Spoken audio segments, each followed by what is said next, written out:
Soy la pupila asombrada que descubre cómo apunta. Soy todo lo que se junta para vivir y soñar. Una mirada lo dice todo. Tú no te vas porque mi amor te tiene. Yo no me iré, pues junto a ti me siento más vida de mi sangre, más tu aliento, más luz del corazón que me sostiene. Con estos versos de Rafael Alberti, emprendemos la aventura espiritual de hoy que lleva por santo y seña la pupila asombrada. Aquí, donde tú sabes que eres bienvenida, bienvenido y también viceversa. 1902, año de gran agitación entre las masas campesinas de toda Andalucía, año preparatorio de posteriores levantamientos revolucionarios.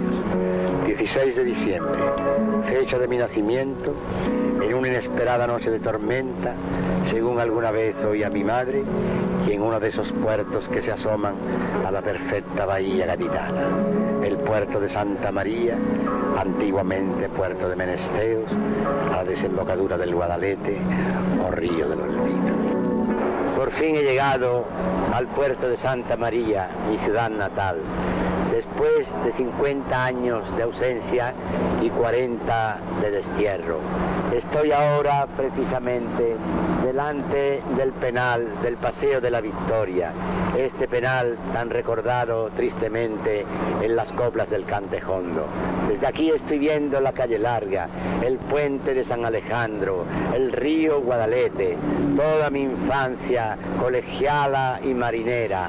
Sé que me voy a encontrar con mi colegio, con los fantasmas de mis viejos amigos y de las primeras novias. Sé que voy a ver la bahía gaditana en la que tanto marisco pesqué y en esa bahía que tanto ha influido en mi poesía y que todavía sigue alimentándola. Ahora me encuentro aquí en este ángulo del río Guadalete, el leteo grecorromano o el río del olvido de los árabes. Aquí en este río, adentrándose en él, se dio la gran batalla al último rey visigodo, don Rodrigo.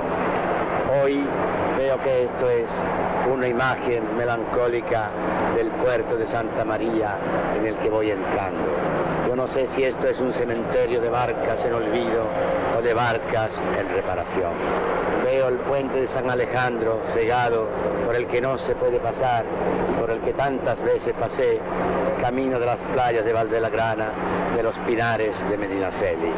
Yo me siento realmente un poco triste de ver esta imagen tan rota, tan melancólica del puerto de Santa María, momentos antes de entrar por sus blancas calles y por todos esos sitios maravillosos que yo sé que todavía existen. Estamos en la plaza de la iglesia llamada La Prioral.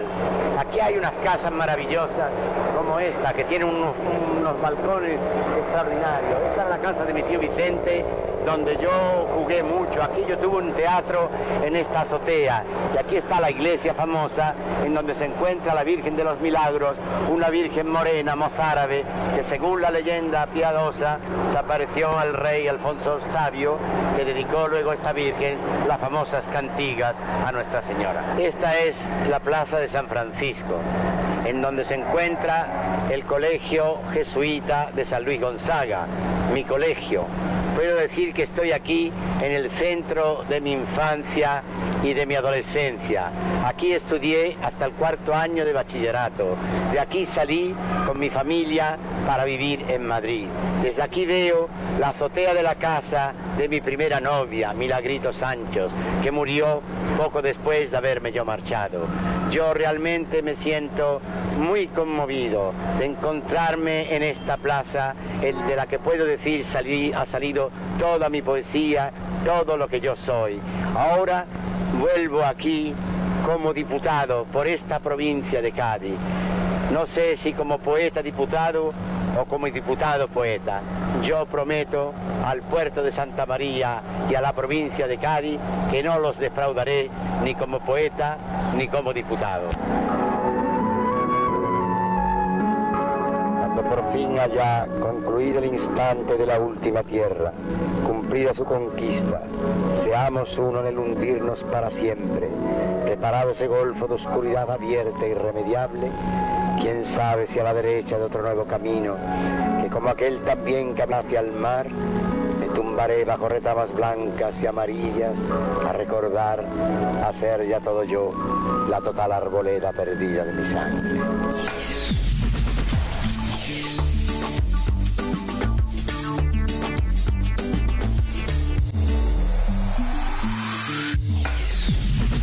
Rafael Alberti en su tierra luego de más de 3 décadas de exilio. Así estamos llegando al futuro inmediato. Bienvenido, Iroel. Un placer, como siempre. Hoy es uno de esos días de los que nos place más, porque cuando hablamos de esos grandes escritores... No, y un hombre cercano a América, al ideal comunista que abrazamos y que él abrazó desde muy temprano.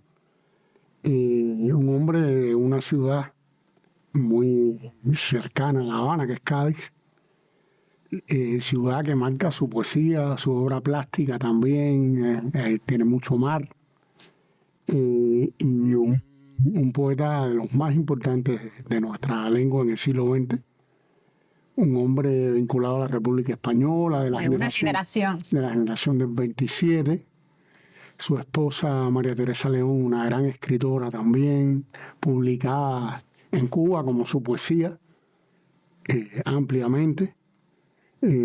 Su hija, podemos decir que una cubana. Yo te iba a decir, una cubana, Aitana Alberti. Aitana, poeta, escritora, una persona de nuestra vida cultural, pudiéramos decir. Un hombre que, se exilió en Argentina. Ahí tuvo una relación también muy cercana con Nicolás Guillén, su amigo. Y como decíamos, fue militante comunista, diputado en las primeras elecciones después de la muerte de Franco por el Partido Comunista Español, y una referencia no solo literaria, sino ética. En el caso particular de Cuba, de sus últimos viajes en el año 91, después que se cayó todo, vino a Cuba en el año 92. Aquí fue condecorado por Fidel con la Orden José Martí. Digo todo esto porque esto quizás no esté en lo que vayamos a ver hoy en los videos, pero creo que como cubanos tenemos el derecho a sentirnos orgullosos de haber sido amigos de Alberti, queridos por Alberti, acompañados por él, por su familia, cosa que agradecemos mucho, y sobre todo invitamos a leerlo, a ver sus maravillosas viñetas, ilustraciones, y a seguirlo sintiendo entre nosotros como un camarada, como un compañero cercano que nos hace crecer espiritualmente, ¿no? No, y es de esas voces, de esas literaturas a las que uno frecuentemente debería echarle mano para sentirse menos solos a veces en esas búsquedas también intelectuales, a mirar en cómo seguir hacia adelante. Ahí también hay muchas reservas en la obra y en su propia conducta, como tú dices, no solo en lo que escribió, sino en cómo fue él como ser humano. Cuando coinciden vida y poesía, es la fórmula mágica. Él nos hace realmente tocar la maravilla, ¿no?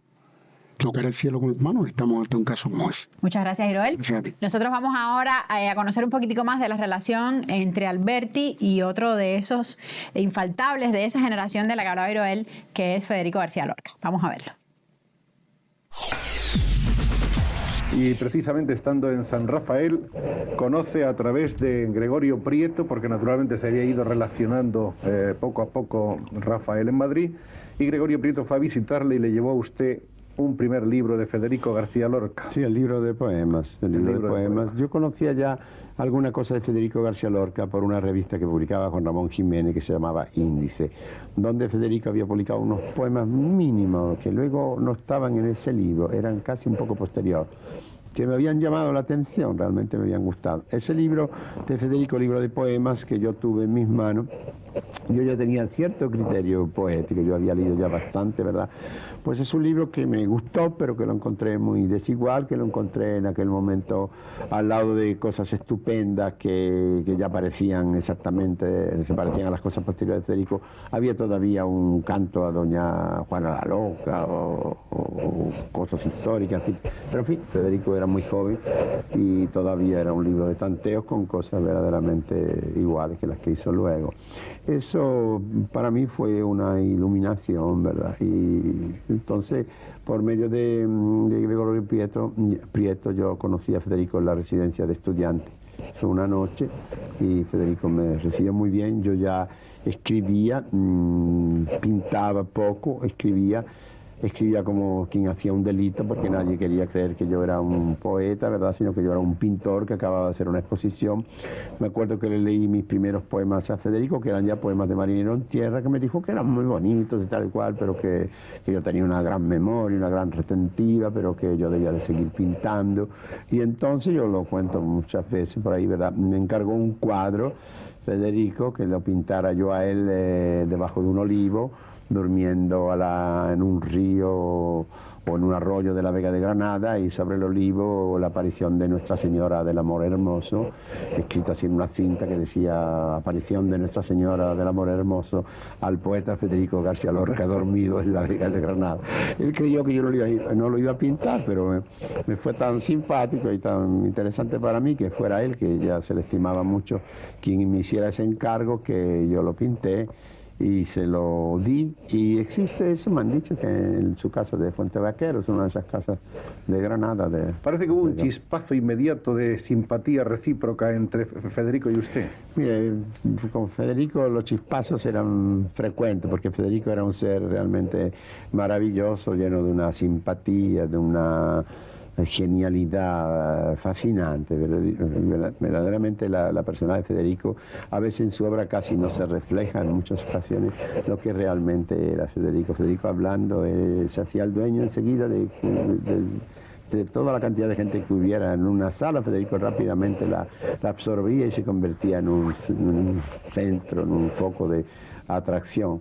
Así que ya Federico, en aquel momento, que no quería publicar nada, porque Federico publicó muy tarde, pero ya era conocido entre los estudiantes, era como un juglar, y tenía además sus mensajeros que llevaban sus poesías de memoria por los cafés, por todas partes, ¿verdad?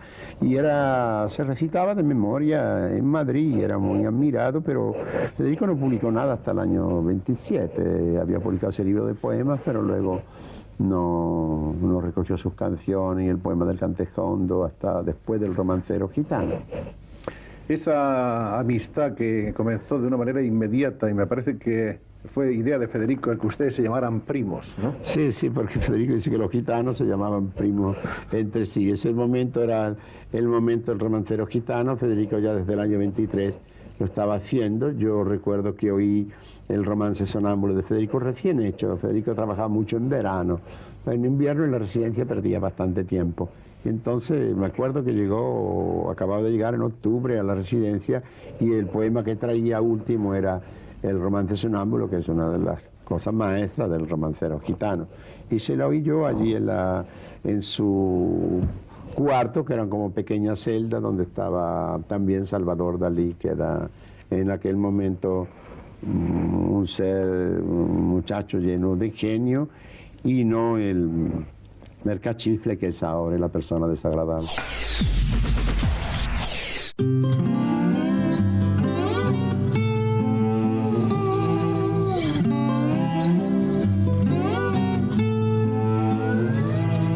En Viena hay 10 muchachas, un hombro donde solloza la muerte, un bosque de palomas disecadas, hay un fragmento de la mañana. En el Museo de la Escarcha hay un salón con 1000 ventanas.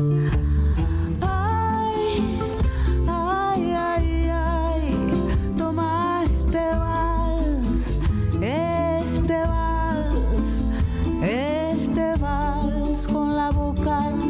cerrada. En Viena hay 4 espejos donde juegan las bocas y los secos. Hay una muerte para piano que pinta de azul a los muchachos. Hay mendigos por los tejados, hay frescas guirnaldas de llanto. Ay, ay, ay, ay, toma este vals, este vals que se muere en mis brazos. Este vals de sí, de muerte y de coñac que moja su cola en el mar.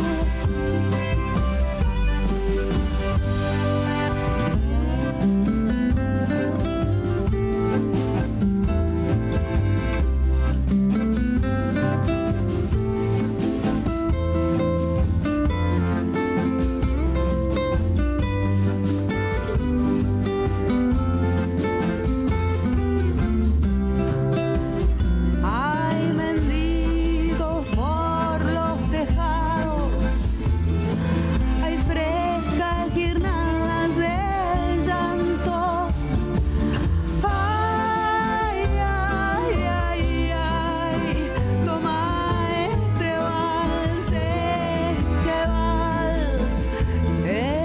vals que se muere en mis brazos.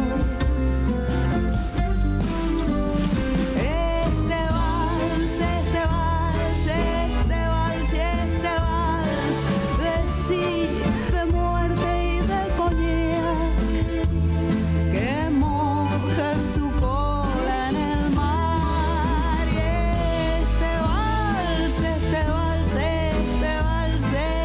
vals de sí, de muerte y de coñac que moja su cola en el mar.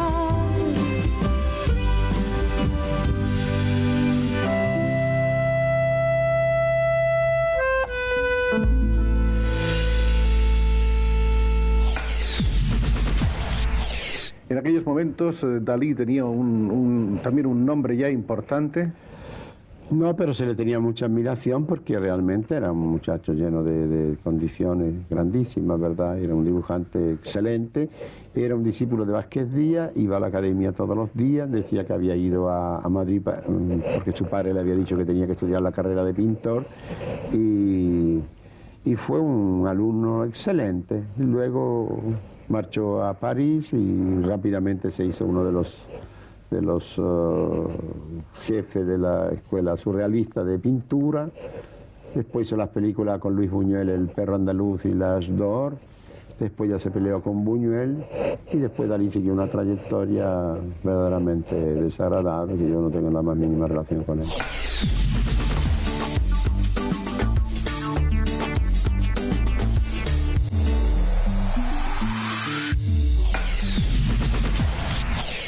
Y para ilustrarnos las pupilas, como cada semana, Omar Baliño. Bienvenido, Omar. ¿Qué tal, Karen? ¿Por dónde andamos hoy? ¿Cuáles caminos del cine nos propones?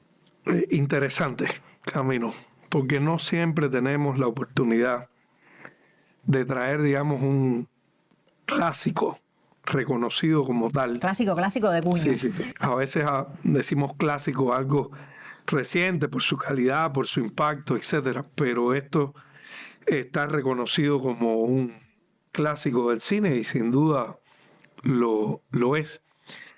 Y traemos, por supuesto, vinculado a Rafael Alberti, porque 2 de sus amigos fueron los protagonistas de este cortometraje, y uno, sobre todo, Luis Buñuel. Estamos hablando de Un perro andaluz, de Luis Buñuel, y con la colaboración y la participación de Salvador Dalí. son figuras que no necesitan. Es que te oigo hablar de eso y digo, Luis Buñuel y Salvador Dalí juntos, es como pensar así, ¿verdad? En la distancia, en la calidad de esas obras. Es que ellos, Buñuel, Dalí, Alberti, Lorca, se juntan en aquella residencia de estudiantes que de una manera un poco increíble, visto casi 100 años después, juntó a aquella generación maravillosa, creativa de los años 20 españoles, y que fue una generación de todas las artes. A la poética se le conoce, como sabe, como la generación del 27, de la que Alberti forma parte, pero todos ellos fueron un cambio grandísimo en la sociedad, no solo en la cultura o en el arte o en la literatura española. Cambiaron o anunciaron un cambio que va a llegar luego con la República en la España que venía de largos siglos de conservadurismo, de la derrota española en Cuba, que este año se van a cumplir 125 años de la batalla naval de Santiago de Cuba. En fin, aquella generación fue un renacimiento español. ¿Y un perro andaluz ocupa qué lugar en ese mapa que estás tú dibujando? Bueno, aunque es un mediometraje, es un documento fundamental en la historia del cine porque es la cristalización del surrealismo que buena parte de ellos estaban explorando. Dalí es uno de los símbolos y cualquiera conoce esas imágenes que son parte de la iconografía del arte en toda su historia. Y Buñuel lleva al cine en Un perro andaluz el mundo del sueño, el mundo del delirio, el mundo de la exploración surrealista y lo convierte en lenguaje cinematográfico. Y la influencia de Un perro andaluz no es tan importante por las veces que alguna escena se repitió en la historia del cine, cosa que hemos visto muchas veces, sino porque hay ahí un cambio del lenguaje cinematográfico. Y entró, además del raciocinio en el cine y del expresionismo que le habían aportado los alemanes, y el mundo épico que le habían aportado los soviéticos, entra otro lenguaje, el lenguaje del sueño, el lenguaje de la yuxtaposición poética. Si tú juntas, pues como todos esos vulgarmente dichos pedazos, tienes al cine del siglo XX y XXI y todo que vendría después. Y eso tenemos en Un perro andaluz, una nueva fulguración de la poesía en el cine. Y bueno, va a cambiar también el cine. Y Luis Buñuel se va a hacer desde entonces, era muy joven en ese momento, una de las figuras fundamentales de la historia del cine. Dentro de unos años se van a cumplir 100 años de esa película de la que estás hablando. Muy pocos ya poquito, el 29. Ya falta poquito para ese centenario. Esperamos celebrarlo. ¿Cómo no? 100 años de Un perro andaluz, sería muy interesante. Gracias, Omar. Vamos entonces con Un perro andaluz.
Just had a bad day. Had car trouble on the highway. My stupid boss don't like me. Spill hot coffee on my blue jeans. No money, it ain't funny, but it's still sunny outside. So I keep smiling, I won't start whiling. I just keep living my life. Can't keep me down, me down. It's only temporary. Can't make me frown, me frown. So I ain't even worried. The world keeps spinning. Life goes on and on. I won't cry for long. So still be winning. Things are going wrong. I turn on my favorite song, and that's my shoulder. That's my shoulders off. That's my shoulders off. That's my shoulders off. I don't worry about nothing, just that's it. That's my shoulders off. That's my shoulders off. That's my shoulders off. You can't find your girlfriend. Your boyfriend left you. But the party's still going on. Everybody here saying, that's your shoulders off. See him kissing in the kitchen by the bathroom. But you don't let it phase you.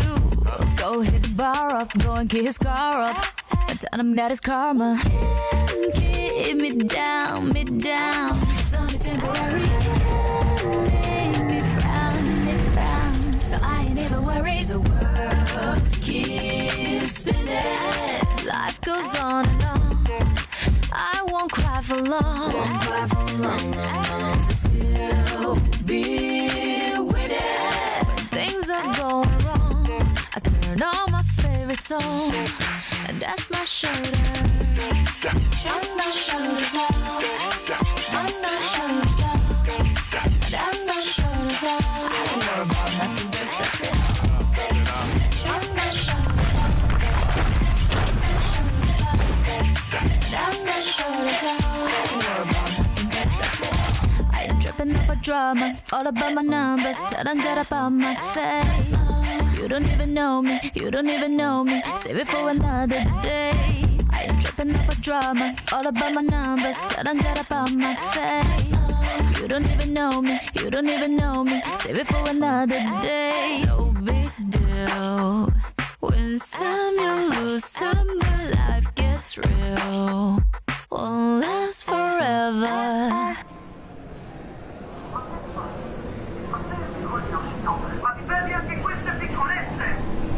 Hello? Hello? Hello? You hear me? Hello?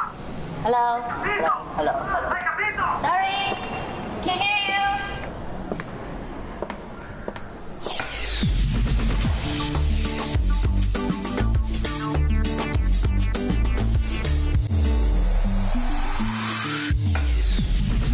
Mucha imaginación y tecnología en este videoclip de la cantante pop china Jane Chan. Una antesala perfecta para dar un clic y alfabetizarnos tecnológicamente. Bienvenida, Naima. Un placer, como siempre, acompañarte. ¿Cómo transitamos entonces por el mundo de Rafael Alberti desde tu sección, desde tu espacio? Lo vamos a hacer a través de la presentación de la Fundación Alberti, que está alojada en la página de la Biblioteca Virtual Miguel de Cervantes, que ya hemos traído en otras secciones al programa, ya que las bondades, las facilidades que pone en nuestro alcance esta biblioteca realmente son muchas. En el caso de esta fundación, Karen, es el sitio web de la fundación. Es el sitio web de la fundación y vamos a encontrar diferentes opciones. Entre ellas, quiero marcar algunas que son las que, desde mi punto de vista, marcan la diferencia con lo que quizás estamos acostumbrados a ver. Primero vamos a tener el catálogo de su obra, la poesía y la prosa organizada cronológicamente, y lo vamos a poder descargar, algunas en formato PDF y otras son para leer online. Es importante destacar que hay una sección que me llamó mucho la atención, que está dentro de imágenes, que es una videoteca que se llama Videoteca Asignada. En esa sección vamos a encontrar información en texto plano, o sea, texto para que se lea. Y adicionalmente está apoyado en un video que está hecho por un intérprete de lenguaje de señas que es para la comunidad sorda. O sea, que es una de las diferencias que tiene este sitio para personas con condiciones especiales, que puede ayudar también a acercarse a la vida de este importante poeta. No, y eso te da también la idea de un marcado carácter inclusivo, ¿no? claro. Es decir, tratando de no dejar a nadie fuera de la obra de Rafael Alberti. Y lo otro importante que quería marcar es que el sitio incorpora una búsqueda que se está haciendo bastante uso de ella últimamente y que también viene del desarrollo alcanzado por la inteligencia artificial en los últimos años, que es la búsqueda por concordancia. Tradúcenos. En este buscador vamos a poner una palabra clave o una serie de palabras clave, como en los buscadores normalmente, lo que en vez de darnos exactamente los documentos que contienen la palabra clave, también nos va a dar documentos donde las palabras claves que nosotros estamos poniendo tienen similitud en el significado de lo que está escrito en ese otro documento. Y es otra de las herramientas que la Fundación pone al alcance de las personas que visitan el sitio web. Eso hace que la búsqueda sea, digamos, más amplia, ¿no? Más abarcadora. Más amplia, y que no solo nos va a dar exactamente lo que estamos buscando, sino también lo que se mueve en el contexto de la palabra que a nosotros nos interesa. Pues muchísimas gracias, Naima. Un placer, como siempre. Te veo la semana que viene, y nosotras y ustedes también seguimos transitando por el mundo de la poesía de Rafael Alberti. Justo el levantamiento del 18 de julio y yo no pude salir. Allí se sublevó un comandante Mestres y nos buscaron para meternos presos. A nosotros nos salvó una higuera, porque en Ibiza las higueras son enormes, profundas, como de noche, ¿verdad? Donde caben los ganados, caben debajo, ¿verdad? Una higuera maravillosa del Mediterráneo. Estaba allí metido en la negrura, la noche de aquella higuera, cuando vimos que llegaba la Guardia Civil a un molino de vela que vivíamos, muy precioso, ¿verdad? Llamó, nos encontró y se fueron. Y gracias a la higuera estoy aquí hablando esta noche. Durante la guerra fue nombrado director del Museo Romántico de Madrid y fue también director de la revista El Mono Azul, organizó el Teatro de Guerrillas. Sí, el nombramiento del Museo Romántico es el nombramiento más romántico que ha podido haber en la tierra, porque el museo, que era muy bonito, era muy pequeño el museo, muy lindo, aquí en la calle San Mateo. Era un museo evacuado, lo evacuamos rápidamente porque Madrid estaba cayendo bombas por todas partes a todas horas, sobre todo bombas de artillería. Cuando Madrid quedó casi cercado, ya casi la aviación no bombardeaba porque todo estaba tan próximo. Pero caían todas las noches una cantidad de buses. Así que yo fui director de un museo evacuado que casi nada más que vi el momento de meterlo, de salvarlo. Escribió la cantata de los héroes para el Teatro de Guerrillas, adaptó usted la Numancia de Cervantes. Eso es cierto, que ya se había dado cuando la defensa de Zaragoza por Palafox en el año... De la que tenemos dos versiones aquí en un libro de Ediciones Turner. Esa es la versión, aquí está, la versión que se dio en Madrid durante la defensa de Madrid, que la dirigió María Teresa, y la versión que repetimos luego en el Uruguay, que la hizo Margarita, y que yo la tuve que hacer de nuevo porque yo no tenía la primera edición, esa que se publica ahí ahora. Así que hay ciertas bastantes diferencias. ¿Y entonces la rehizo casi de memoria? ¿O sobre el original de Cervantes? No, yo siempre sobre el original de Cervantes, pero la versión que yo trabajé segunda sobre el original de Cervantes se parecía a veces muy poco a la que yo había trabajado sobre el original de Cervantes. En 1937 publica De un momento a otro un libro de poesía e historia. Durante la guerra conoce naturalmente a Hemingway, a Luis Aragón, a André Malraux, a Picasso. Dicen que estuvo usted viendo cómo Picasso pintó el cuadro Guernica. Yo a Picasso lo había conocido ya el año 32, ¿verdad? Y habíamos sido muy amigos rápidamente, ¿verdad? Y había estado con él, había conocido a Braque, a otros escultores, a Lawrence, gente muy amiga de Picasso. Pero en el año 37 yo vine a París para organizar un congreso de escritores que hubo, un congreso de guerra, y era el momento en que la República había sido invitada a la exposición internacional que había en París. Así que se había creado el pabellón de la República por un gran arquitecto, Sert, Luis Catalán, Sert, Bonet y Luis Lacasa.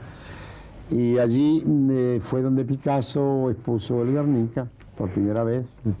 Y yo vi como Picasso en sus estudios de Grand Augustin estaba pintando el Guernica de una manera minuciosa, estaba todo empapelada la sala, que era como esto, más grande, con los bocetos hechos a carbón de los caballos, de los toros, de los brazos, una cosa extraordinaria. Después ya se expuso. Han sido muy amigos de Picasso, se han visto muy a menudo. Picasso le ha dedicado muchas cosas a Rafael. Rafael le ha dedicado innumerables poemas al gran Pablo. Este es uno de los libros diversos de Rafael, que se llama Los 8 nombres de Picasso, en su versión italiana, que está ilustrada con muchísimos dibujos de Picasso, como estos dos retratos hechos por Picasso de Rafael y de María Teresa. Lo hizo más o menos riéndose, ¿verdad? Dijo, os he puesto muy feo, me vais a perdonar, pero esta tarde no os veo de otra manera. Bueno, y luego hay aquí grandes hay muchos cantidades dibujos, muchas viñetas, pero aquí hay este este. estupendo dibujo, que cuando yo le hice los poemas dedicados a sus dibujos eróticos de los amores de Rafael con la Fornarina, entonces se retiró a un cuarto y volvió en 10 minutos y traía este dibujo, que es de un pulso, de una seguridad verdaderamente asombrosa, porque ya Picasso tenía más de 90 años. Está firmado el 18 de enero del 71, tanto la dedicatoria como el propio dibujo. Tenía 90 años exactamente, porque él había nacido en el 81, ¿verdad? Así que era y así hay tantas cosas. El 6 de marzo de 1939 comienza, después de haber caído Cataluña, comienza el exilio para Alberti. Fue en un pequeño avión en la salida desde Alicante. Desde Elda, desde Monóvar. Sí, de Monóvar. Un avión pequeño que había bajo unos olivos. Que le llevó a Orán, ¿no? Fuimos a Orán, allí nos dieron permiso, fue una odisea bastante grande y llena de peligro, porque este avión, al pasar el Mediterráneo, había sido tiroteado por la flota de Mussolini con balas trazadoras y luminosas, ¿verdad? Y todo eso se tiene mucho miedo. Cuando pasa no se tiene ningún miedo, se tiene luego después cuando se cuenta. De ahí fue usted a Marsella en un barco en el que iba gran cantidad de refugiados españoles. No tanto, pero en fin, algunos que le dieron permiso para ir de Orán, porque los que llegaron después ya no fueron más a Francia y se quedaron allí en los campos de concentración los españoles, que muchos luego formaron la división Leclerc con los franceses. Quien lo hizo antes, y habrá otros que lo seguirán haciendo, pero fue allá a finales de los años 60, principios de los 70, cuando buena parte de nosotros, esos que con el tiempo se dio a llamar cantautores, le pusimos música con mayor o menor acierto a la palabra de ilustres poetas. Algunos aplaudieron como ustedes ahora, y otros realmente nos maltrataron como a sacrílegos. Yo lo hice sencillamente porque en las palabras de aquellos hombres yo encontré aquello que me hubiera gustado decir, y aquello olía a canción. Ponerles música no solo fue un placer, fue compartir un lenguaje de libertad.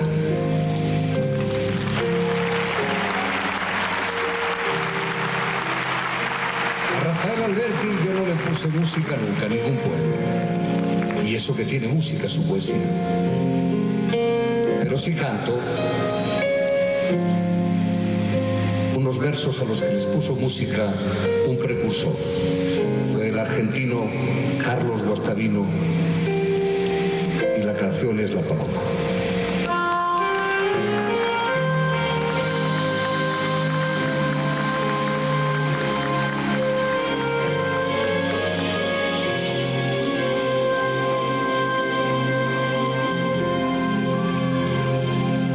Se equivocó la paloma, se equivocaba.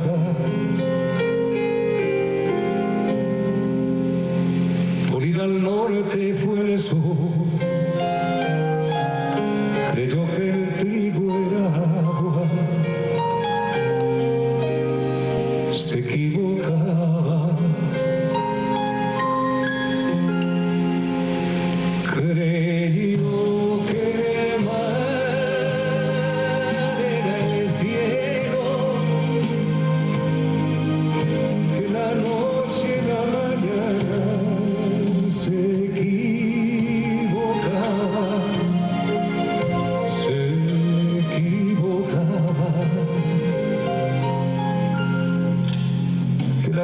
estrellas serán rocío, que la calor, la nevada se equivocaba,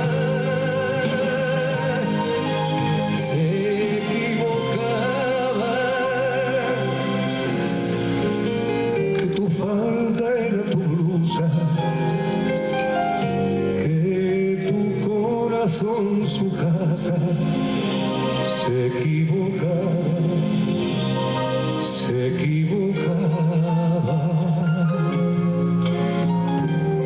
Ella se durmió en la orilla o en la cumbre de una rama.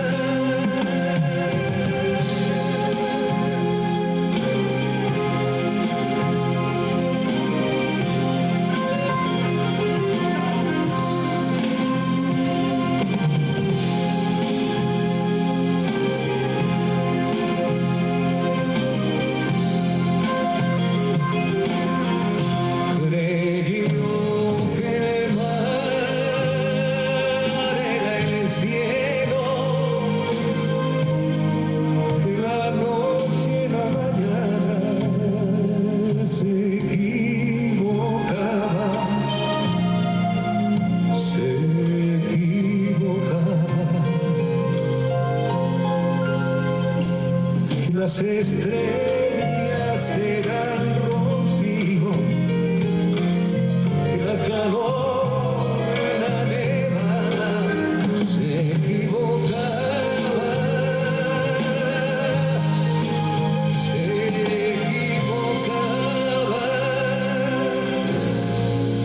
que tu falda era tu blusa, que tu corazón su casa. Se equivocaba,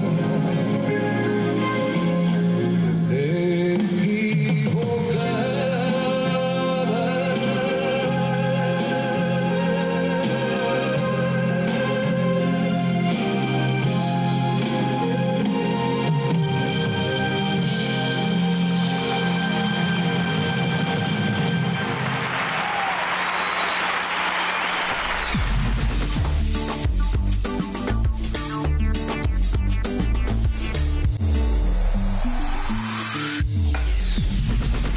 Se equivocó la paloma. Se equivocaba.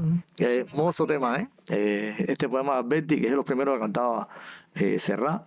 Serrat, que se ha caracterizado, no es esta musicalización de él, creo que es de Goitisolo, pero Serrat en su etapa, sobre todo inicial, hizo espléndidos discos. Hemos hablado de eso en otras ocasiones, Antonio Machado, de Miguel Hernández, también Vencido, de León Felipe, en el primer disco Mediterráneo del está.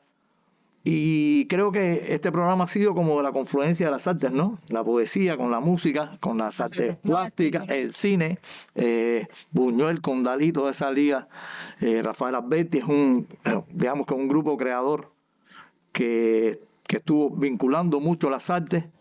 Y creo que eso es una característica de la canción española y de la cubana también. La trova cubana tiene ese vínculo de trovadores con poetas, de Sánchez Galarrá, Oscar Hernández, todas esas generaciones. Y después la nueva trova también, el grupo del Caimán Barbudo, los poetas, Casa de las Américas, Retamar, Silvio, y bueno, el grupo del Caimán, de Wichi Noguera, Víctor Casado. Yo creo que hay un vínculo muy hermoso que trae, digamos que por una parte, que los textos ganan en calidad en la canción, pero además que esa interacción le da un background también a los músicos que posibilita un crecimiento espiritual y una visión poética de la composición. Igual los poetas, creo que animados en los conciertos, en los recitales con los músicos, han dado frutos muy hermosos, y los discos del mismo Paco Ibáñez, que de los 60, muy principio de los 60, comenzó a musicalizar a todos, de los clásicos de la poesía española hasta la actualidad. Teníamos muy mala calidad un video de Paco, precisamente, con nuestro poeta invitado, con Rafael Alberti. Y bueno, no vamos a despedirnos con ese video, pero en otra buscaremos más cosas de Paco Ibáñez que merece más espacio. Pero de todas maneras vamos a traer el Requiem de Rafael Alberti. Con Paula Domínguez, una cantora en un marco más sinfónico, digamos. Y bueno, la palabra Alberti, que con la magia esa de ese hombre de la cultura, artista plástico, poeta, pero además muy metido en todo ese mundo de las artes. Y las artes como medio de expresión, de pensamiento y de representación de su tiempo y de su pueblo. Muchísimas gracias, Fide. Nos vemos la semana que viene. Y a ti también te esperamos. Antes de seguir, puesto que hemos estado dedicando unos minutos a Federico García Lorca, ¿qué impresiones, qué noticias, qué vivencias dejó en usted, Federico? Mira, Federico a mí me ha dejado una profunda pena, una profunda tristeza. Porque ustedes eran un poco la pareja. Ya usted sabe a pesar suyo. Ya, claro, realmente, ya sabe que alguien dijo, no sé si fue Moreno Villa, que la literatura española siempre se andaba por pareja, ¿verdad? Como los y toreros. La generación nuestra, pues siempre se hablaba de Joselito y Belmonte, que éramos Federico García Lorca y yo. Otra pareja era Cernuda y Alexandre. Otra pareja era Alto Laguirre y Emilio Prado. Y realmente estaban emparejados por una serie de circunstancias de vida, de que eran de los mismos lugares geográficos. Y realmente era divertido. Pero la pareja así más, que tomó un carácter así más taurino, verdaderamente, fue la nuestra, porque éramos andaluces más alborotados, más visibles en nuestra manera. O sea, éramos los poetas que no éramos profesores, porque en la generación nuestra, verdaderamente de grandes poetas, casi todos eran profesores, se ganaron la vida como grandes catedráticos y que escribieron libros de crítica estupendos, como Pedro Salinas, como Damaso Alonso, que son poetas que a la vez son gente de una disciplina cultural muy grande, que han dado un gran fruto al lado de su poesía. Cuando Rafael se vio ungido de estos primeros laureles importantes, tuvo naturalmente el gesto de ir a visitar a los miembros del jurado para agradecerles que le hubiesen premiado. Sí. No a todos, algunos se quedó sin visitar porque no lo encontró en la casa. No, porque había uno que, aunque, por ejemplo, había un Maura Gamazo, que era historiador, ¿verdad? Que aunque estaba en el jurado, indudablemente él había firmado, porque los demás le dijeron, parece no llegué a saludarlo, pero fui a ver a don Antonio Machado, que fui a verlo por primera vez, ¿verdad? A Moreno yo lo conocía de la residencia, a don Ramón Méndez Pidal, a Gabriel Miró, con el que tuve una relación bastante grande, ¿verdad? Yo tenía varias cartas muy lindas de Gabriel Miró escritas de Levante, que las perdí con la guerra. Pero lo más bonito de toda esa historia es ese papelito arrugadito que se cayó. Eso es cierto. Cuando yo retiré en esa ventanilla donde estaba Gerardo, mi libro que se llamaba Mar y Tierra, el título total, pero dentro del libro había una parte importante que se llamaba Marinero en Tierra. Cuando ya lo publiqué, comprendí que el verdadero título era Marinero en Tierra, pero cayó un papelito que todavía lo tengo, una tinta completamente desvanecida, ¿verdad? Y era el juicio de Antonio Machado, ¿verdad? Es ¿verdad? En esta edición hay una reproducción muy pequeña, no sé si lograremos verla, dice Mar y Tierra, Rafael Alberti. Es, a mi juicio, el mejor libro de poesía presentado al concurso, Antonio Machado. Eso lo tengo, lo pegué en un... Eso es precioso. Sí, realmente fue raro. Y no sé cómo a salir de España al acabarse la guerra, siempre llevaba conmigo un ejemplar especial con el pegado. Y ¿se acuerda usted de memoria de algunos poemas, de algún poema de Marinero en Tierra? Sí, yo de canciones me acuerdo mucho. ¿Quiere usted decirnos los primeros poemas publicados de Alberti? No puedo decir.